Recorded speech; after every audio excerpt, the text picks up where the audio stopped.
आप सभी बहन भाइयों को मेरा नमस्कार। सभी को जय श्री कृष्णा, राधे राधे। देखिए, आपका सिलेबस के अनुसार और आपके इम्पोर्टेंट क्वेश्चन के अनुसार जो अपनी टॉपिक चल रहा था, जिसमें पर्दा कहानी को लेकर अपनी बात हो रही थी, जो कि यशपाल जी द्वारा रचित कहानी है। यशपाल जी आधुनिक काल में प्रेमचंद युग के प्रमुख कहानीकार हैं, मार्क्सवादी विचारधारा से प्रभावित हैं। यशपाल जी ने आपके सिलेबस में जो कहानी रखी है वो पर्दा है। पर्दा क्या है, किसका प्रतीक है, वो सारी चीज़ यशपाल का जीवन परिचय वो मैं आपको बता चुका हूँ। अब थोड़ा सा संक्षिप्त रूप में, क्योंकि पीर बख्श इस कहानी का प्रमुख पात्र है, तो प्रमुख पात्र जो भी होता है तो उस कहानी के प्रमुख पात्र के आपके चरित्र चित्रण आपसे पूछा जा सकता है, इसलिए थोड़ा सा उसके विषय में चर्चा कर लेते हैं अपन। तो देखिए, जैसे पीर बख्श है, तो पीर बख्श देखिए, जब तक हम किसी कहानी के प्रमुख पात्र के विषय में हमने पढ़ा नहीं होगा तो हम उसके चरित्र के विषय में कुछ नहीं बता सकते, सीधी बात है। मान लीजिए आप किसी गांव में रह रहे हो, किसी गांव में ऐसा व्यक्ति है जिसको आप जानते नहीं, और कोई भी व्यक्ति उनसे उनके विषय में आपसे पूछे कि फला सीन व्यक्ति कैसा है, तो आप बता दोगे कि वो कैसा है, क्योंकि आपको पता ही नहीं है उसके विषय में। आपने देखा नहीं, सुना नहीं, उसके व्यवहार के बारे में नहीं सुना, न उसको देखा, तो कैसे उसका चरित्र चित्रण किया जा सकता है? आप नहीं कर सकते। ठीक वही स्थिति यहाँ भी, क्योंकि जब तक कहानी के प्रमुख पात्र हैं उनको नहीं पढ़ोगे, नहीं समझोगे, जब तक आप उसका चरित्र चित्रण नहीं कर सकते। तो कहानी को पढ़िए, समझिए, क्योंकि नंबर आपको लाना है, अच्छी तरह से पढ़ना है तो नंबर आपको आना है। तो देखिए, ऐसी जो पॉइंट हैं, तो सबसे पहली बात तो क्या है कि पीर बख्श जो है, सबसे पहली बात तो क्या है, परिवार जो है, क्या है, परिवार की पूरी जिम्मेदारी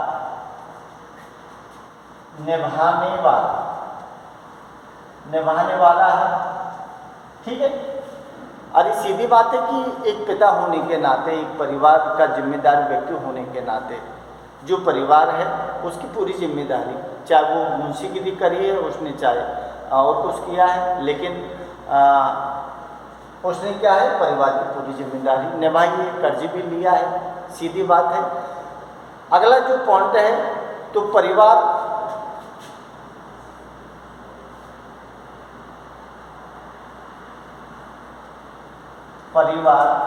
से क्या है, प्रेम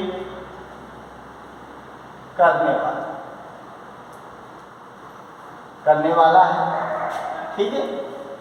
इसके बाद आप रख सकते हो क्या, सफेद पोशी पसंद व्यक्ति, क्योंकि हमेशा सफेद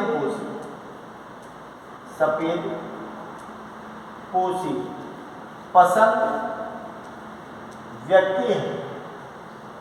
सफेद पोशी, सिर्फ एक मोहल्ले में वही ऐसे व्यक्ति थे जो सफ़ेद पजामा कुर्ता पहनते थे, सफ़ेद पोशी अच्छी थी, उसको सब लोग मुंशी कहकर उनको पुकारते थे, क्योंकि मुंशीगिरी का ही वो काम करता था। दूसरा, दादा की वजह से भी उनके ऊपर पूरा प्रभाव था। तो सफ़ेद पोशी का मतलब होता है जो आदमी सफ़ेद कपड़ा पहनता है, पजामा कुर्ता पहन के सफ़ेद पोशी पसंद थी उसको, उसका पहनावा, उसका चरित्र चित्रण, उसका व्यवहार क्या दिया है, कुशल व्यवहार।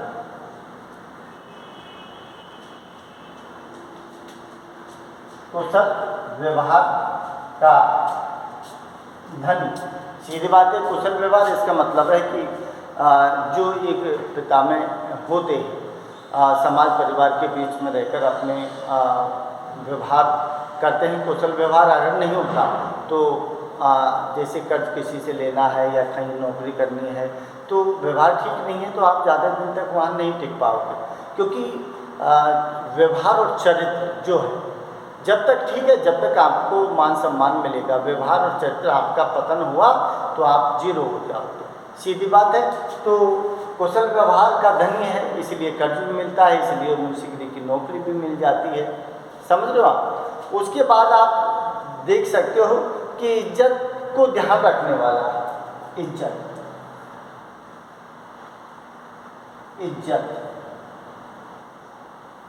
या फिर अपन कहो मान सम्मान को ध्यान रखने वाला, क्योंकि अगर मान सम्मान इज्जत का ध्यान नहीं रखता तो अपने दादा के समय का जो पर्दा है ना उसका अनुसरण नहीं करता।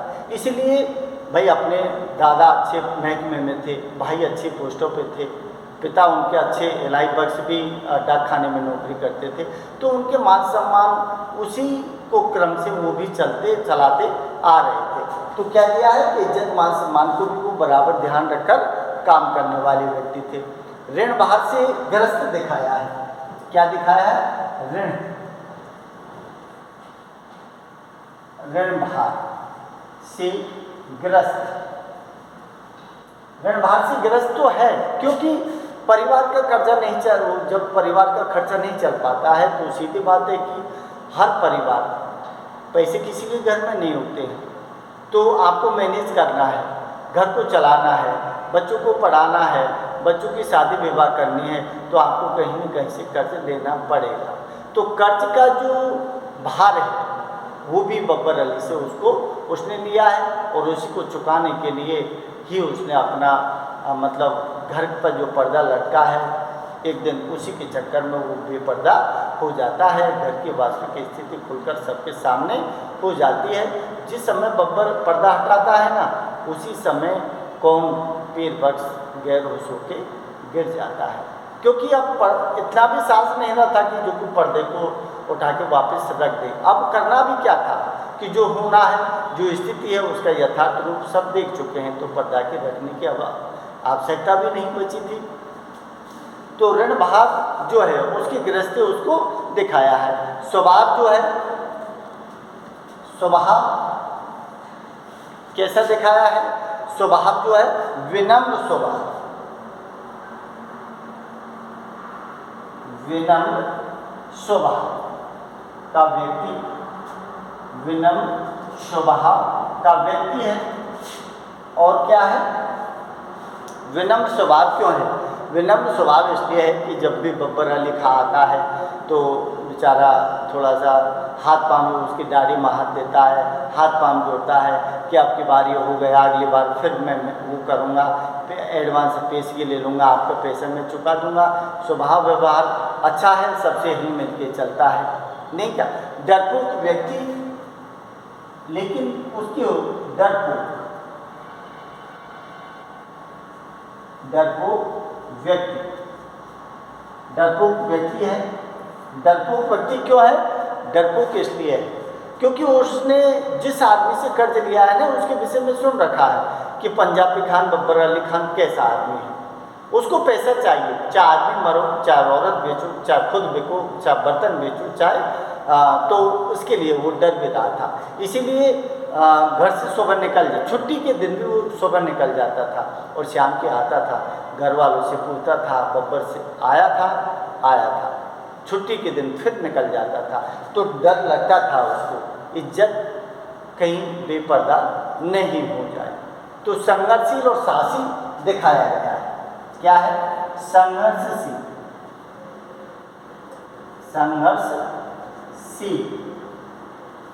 और साहसी। संघर्षशील और साहसी इसका मतलब है कि जीवन जीना है तो संघर्ष करना पड़ेगा, बगैर संघर्ष के जीवन भी अधूरा है, बगैर जीवन के संघर्ष की जीवन भी अधूरा है, तो संघर्ष तो आपको करना पड़ेगा और उसके लिए साहस और हिम्मत की ज़रूरत है। कभी कभार कुछ नहीं है लेकिन हिम्मत के सौदे होते हैं कि कर्ज भी लिया, कर्ज भी लग गया, आप सफल भी हो गए, और जो डर जाते हैं वो रह भी जाते हैं। तो यहाँ संघर्ष भी किया है, साहस भी है, लेकिन परिवार का अत्यधिक होने के कारण वो सारी चीज़ें नहीं हो पाती हैं। तो ये क्या है कि ये उनके चरित्र से संबंधित चित्रण है। तो थोड़ा सा इन पॉइंटों को आप देख लेना और लास्ट में आपको क्या लिख देना है, निष्कर्ष।